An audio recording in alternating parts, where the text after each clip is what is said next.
Greetings, fellow champions of Tzeentch. Today we're going to be unboxing and reviewing the new Thousand Suns Codex. It's something I've been waiting for a long time, and I'm eager to get into it and see what new stratagems they've got. So without further ado, let's open her up. First off, I'm expecting to have the extremely high quality art that all of the recent codexes have had. Yep, not disappointed at all. This beautiful artwork. Especially new images like that. Is just gorgeous. Alright, without further ado, let's get into the heart of the book. First off, we have, as well as the beautiful artwork, all the fluff of the history of the legions of the Thousand Suns. Their origins in the Heresy and the Crusade, Burning Prospero, the Rubric, and the Planet of the Sorcerers. And all of the other recent events of them. The organisation of the Thousand Suns and all their different cults. The different paint schemes they offer. And different groups within the Thousand Suns. Some even keeping their original colour scheme. And what they've been up to recently in this age of the Dark Imperium.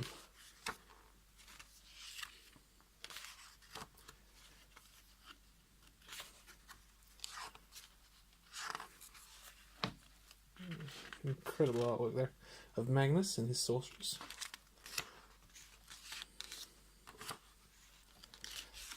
Unit descriptions.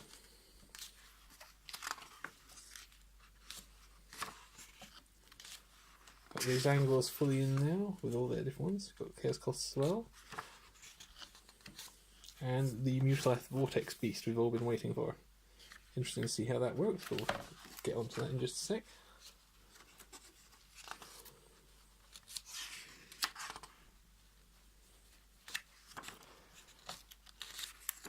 As usual, a beautiful art gallery of all the models, all different paint schemes.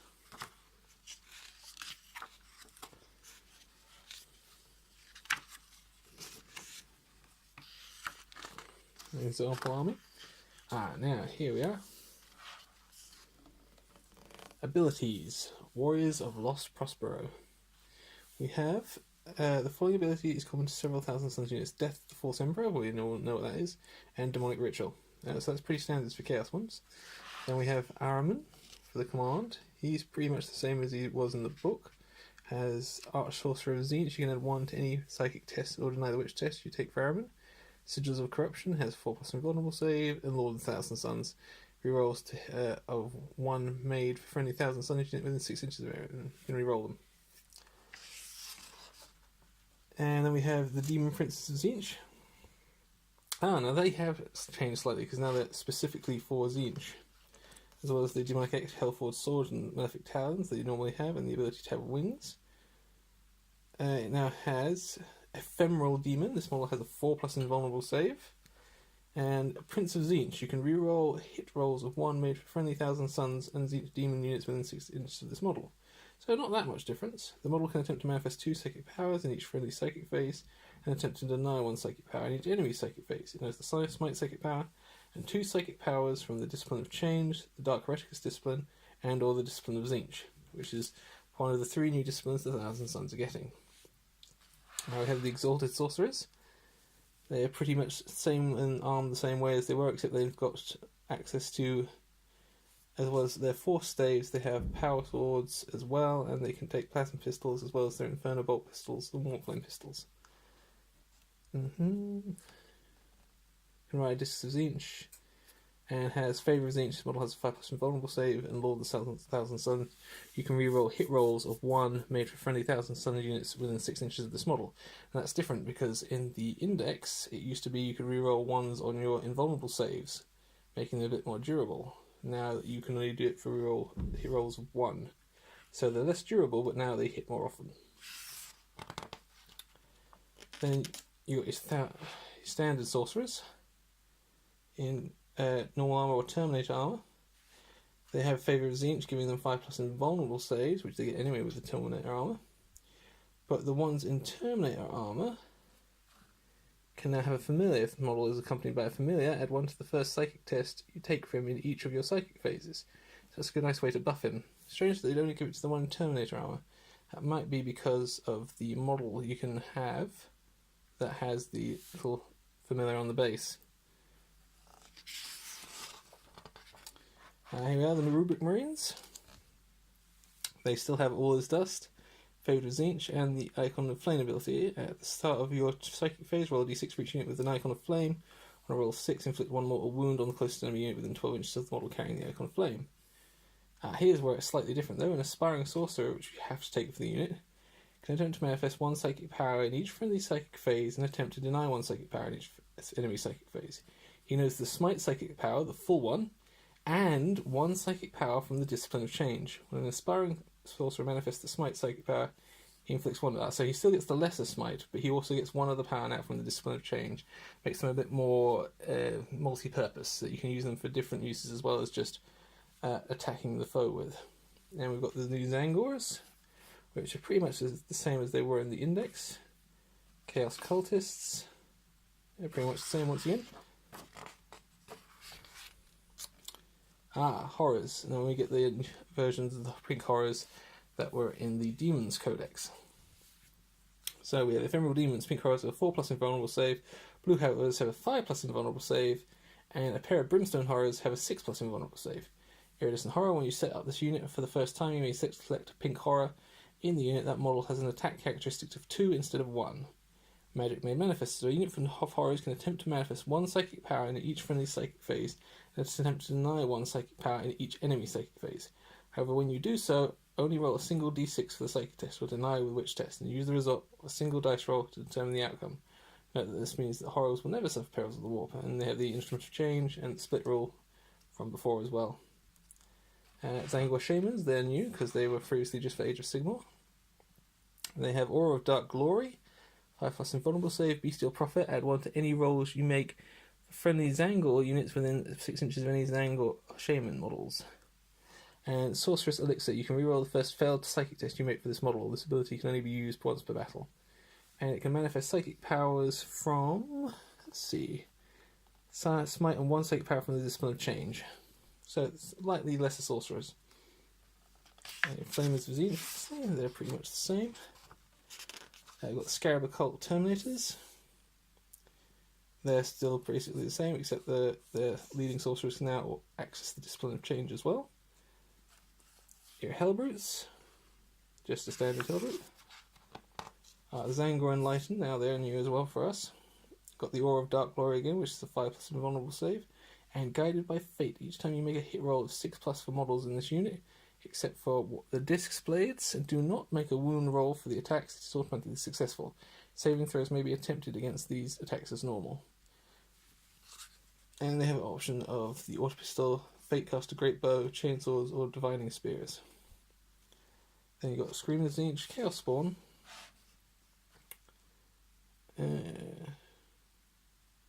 So yeah, you can, although it does note that there are abilities and psychic powers within Thousand Suns that can transform their victims into Chaos Spawn. If such an ability or psychic power instructs you to add a Chaos Spawn to your army, use this data sheet for the model. In a match play game, you must pay reinforcement points in order to use any Chaos Spawn that is created for each point value of 33. This includes all of its weapons. And otherwise it's just a standard Chaos Spawn. Now we have the Mutalath Vortex Beast. It's a power 8, movement 8 inches, weapon skill and ballistic skill 4+, strength 7, toughness 7, 14 wounds, attacks 4, leadership 7, save 4+. And it has its vortex power on a 2+, and it starts. And when it gets down to 7 wounds, it's onto its second profile, and when it gets down to 3 wounds, it's onto its last profile. It has as its weapons a Tentacled Maw, a melee weapon, strength user, which will be 7. AP -1, damage 1. Make 3 hit rolls for each attack made with this weapon instead of 1. So for its 4 attacks, you'll be making 12 hit rolls. So that's quite powerful there. And then it has its Enormous Claws as well, which has strength user, strength 7 again, so AP -2 and damage 2. So you get less attacks with the Enormous Claws, but you get more damage out of them for each one doing 2 damage. and it has more chance to break the AP. It has Aura of Dark Glory, has a 5+ invulnerable save. Mutant Regeneration, at the beginning of each of your turns, this model regains 1 lost wound, so it's constantly regenerating itself. And the most powerful of all, the Warp Vortex. At the start of each of your shooting phase, you may have this model attempt to use a single Mutileth Vortex power of your choice from the table below. Alternatively, you may randomly determine the power by rolling a d6 and consulting the table below. If you do so, you may attempt a second randomly determined power immediately after resolving the first power. Each time this model attempts to use one of its powers, roll a d6 to see if it is successful. If the result is equal to or greater than the Vortex power characteristic shown in the damage table, resolve the power's effects, otherwise attempt to use the power fails and nothing happens. So, you can attempt to use a power of your choice, you roll to see if you can use it on the Vortex power table, which is the 2+ when it's fully healed, so it's likely to go off, and you get that power. Or you can randomly determine a power, and if you do, you get a second randomly determined power as well. And they are, on a roll of 1, Warp Flare. Each unit within 9 inches of the Mutileth Vortex Beast immediately suffers a mortal wound. Good if it's in amongst the enemy, carving that. Chaotic Infusion, pick a Zenith unit from your army within 9 inches of the Mutileth Vortex Beast. Add 1 to that unit's strength characteristic until the end of the turn, so buff someone ready for combat. And it's a Zenith unit, so it's anything with the keyword Zenith. So not just the Thousand Suns infantry, it could be literally anything. Temporal Flux, pick a Zenith unit from your army within 9 inches of the Mutileth Vortex Beast. You can reroll failed charge rolls for that unit this turn. If the unit is already within 1 inch of an enemy, they fight first in the fight phase if they charge this turn. So it's a good way to help them get that charge or make sure they go first. Ephemeral Touch, pick a Zenith unit from your army within 9 inches of the Mutileth Vortex Beast. Improve the AP of all melee weapons wielded by that unit by 1 until the end of the turn. For example, a weapon with AP of 0 would have AP -1 instead. So that's one other way of improving their power in combat. So you've got a good unit in combat, could be made better, or a terrible unit in combat, like just a standard mover brick marine who's got an AP 0 fist, would suddenly have AP -1. Then we've got Maelstrom of Madness. Pick an enemy unit within 9 inches, reduce its leadership characteristic by 1 until the end of the turn. This is cumulative with other uses of this power to a maximum of 3. So you can have -3 to their leadership as well. Then we've got Beam of Unreality. Roll 3 dice. For each roll of 4+, the closest enemy unit within 18 inches of the Mutileth Vortex Beast and visible to it immediately suffers a mortal wound. So you can attempt potentially put 3 mortal wounds on a unit. And if you do it randomly, you get 2 of those powers. Then we've got Unstable Energies, which is not part of the table. If the model has 7 or fewer wounds remaining at the start of your shooting phase, the ranges of the Mutileth Vortex Beast powers are doubled. However, it will suffer a mortal wound if you roll a 1 when the model attempts to use a power. So it actually has a greater range. It's an 18-inch range, but on a roll of 1 when you attempt to use the power, it can take a mortal wound. And then Warp Implosion. If this model is reduced to 0 wounds, roll a d6 before removing the model from the battlefield. On a 6, those nearby are damaged by searing warp fire as the vortex collapses on itself, and each unit within 6 inches suffers d6 mortal wounds. So that's incredibly nasty. Then we have a Chaos Predator. That's just a standard Chaos Predator, no different from the one in the Chaos Codex. Chaos Vindicator, Chaos Land Raider, yep, they're all the same. Defilers, Forge Fiends, Mortal Fiends, all the same. Chaos Rhino. And that was the same, and so is the Helldrake. And then we have Magnus the Red. Let's see what he's like in this version. He has movement 16 inches, fairly good. Weapon skill, ballistic skill 2+, strength 8, toughness 7, wounds 18, attacks 7, leadership 10, 3+ save. Has the Blade of Magnus, which is strength ×2, so 16, AP -4, damage 3, and if a character is destroyed by this weapon, you can add a Chaos Spawn to your army. Set this Chaos Spawn up within 6 inches of Magnus, or more than 1 inch from any enemy models. He has Death of the False Emperor, Crown of the Crimson King. Magnus the Red has 4+ invulnerable save. In addition, roll a d6 whenever Magnus suffers a mortal wound as a result of Perils of the Warp, and a roll 2+, the wound is ignored. So he's got a 4+ invulnerable, and he's practically ignoring Perils of the Warp. Then we've got the Gaze of Magnus. When Magnus the Red manifests the Smite power, he inflicts d6 mortal wounds instead of d3, or 2d6 mortal wounds instead of d6 if the result of the psychopath test is more than 11. Then we've got Primarch of the Thousand Suns. You can reroll hit rolls of 1 and any dash rolls of 1 that are made as part of a psychic test for friendly Thousand Suns units within 9 inches of Magnus the Red. So not only is he buffing your standard rubric marines, he's buffing your sorcerers as well. And Unearthly Power. Whenever Magnus the Red attempts to manifest or deny a psychic power, add the bonus shown in his damage table to his psychic test or deny the witch test. So when he's at full strength, he's getting +2 to all those dice rolls. So that is pretty good. And we've got all the armies and things, but let's go on to the part we want to see. All the stratagems and such. Right, the abilities. If your army is battle forged, Psycho units and Thousand Suns unit detachments gain the Brotherhood of Sorcerers ability. In addition, troops in Thousand Suns detachments gain the Discipline of Tzeentch ability. Pardon me. Brotherhood of Sorcerers. The range of all psychic powers manifested by units with this ability are increased by 6 inches. So that's all psychic units get that. All Thousand Suns units, troops. In addition, all troop units in Thousand Suns detachments gain the Disciples of Tzeentch ability, which are a unit with this ability that is within range of an objective marker. It controls the objective marker, even if there are more enemy models within range of the objective marker. So it's the standard one, like most armies get, but their troop choices can control it regardless of the numbers. Then on to Warlord traits. If Thousand Suns character is your Warlord, he can generate a Warlord trait from this table. And we have the Arrogance of Aeons, which is the one that was in the chapter approved, which is reroll failed, deny the witch tests you take for this Warlord. But then we have Undying Form. Reduce all damage suffered by your Warlord by 1 to a minimum of 1, so multi-wing weapons would be far less effective against him. Then we've got Aether Stride. Your Warlord can advance and charge in the same turn and can reroll failed charge rolls. That's really good for a Demon Prince. Lord of Forbidden Law. Your Warlord knows 1 additional psychic power, so you could have 4 psychic powers. Otherworldly Prescience. Improve your Warlord's invulnerable save by 1 to a maximum of 3+. So that's really good. High Magister. Add 1 to any psychic test you take for your Warlord, so improving his psychic abilities. So there's some really strong ones there. And now the stratagems. Let's see what we got here. We've got, for 1 command point, Linebreaker Bombardment. Use the stratagem in your shooting phase if Thousand Suns Chaos Vindicator from your armies within 6 inches. So it's basically the Vindicator one from last time. Then we've got, pardon me, for 1 command point, the Great Sorcerer. Use this stratagem at the end of your psychic phase. Select a Thousand Suns Psychic from your army. The Psychic can immediately attempt to manifest 1 additional psychic power this turn. So you can have a sorcerer have 1 additional power. So if your opponent thought, oh, he's used all his psychers, I don't have to worry about denying anymore, you can suddenly have an extra 1, which is good. And then we've got Fire Frenzy. Use this stratagem if your shooting phase just before a Thousand Suns Hellbrute from your army shoots. If it did that Hellbrute did not move in its movement phase, it can fire all of its weapons twice. That's like the other ones from the Chaos Codex as well.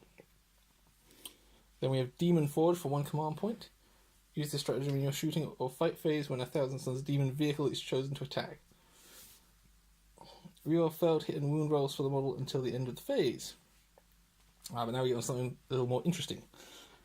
Coruscating Beam for 3 command points. Use the stratagem in the shooting phase.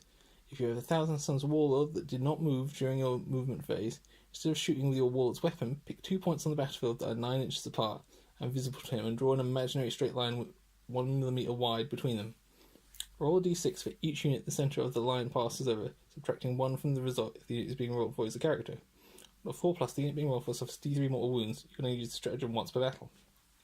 So you basically have your Warlord fire a massive beam of coruscating energy to hurt a whole bunch of units with d3 mortal wounds. That's pretty impressive. Oh, sorry about that. Kabbalistic Focus, 1 command point. Use the stratagem before attempting to manifest the psychic power with Thousand Suns Psyker from your army that is within 6 inches of at least 2 other friendly Thousand Suns Psykers. You can add 2 to that psychic test. That's the one from the chapter approved. Then we have the Relics of the Thousand Suns. That's the standard one that let you take more relics rather than more command points you spend. Then you've got Kill Shot, 1 command point. Use the stratagem in your shooting phase with Thousand Suns Chaos Predator. So that's the Predator one. We'll actually combine them. Sorry about this. Then we've got Blacksmiths Machines.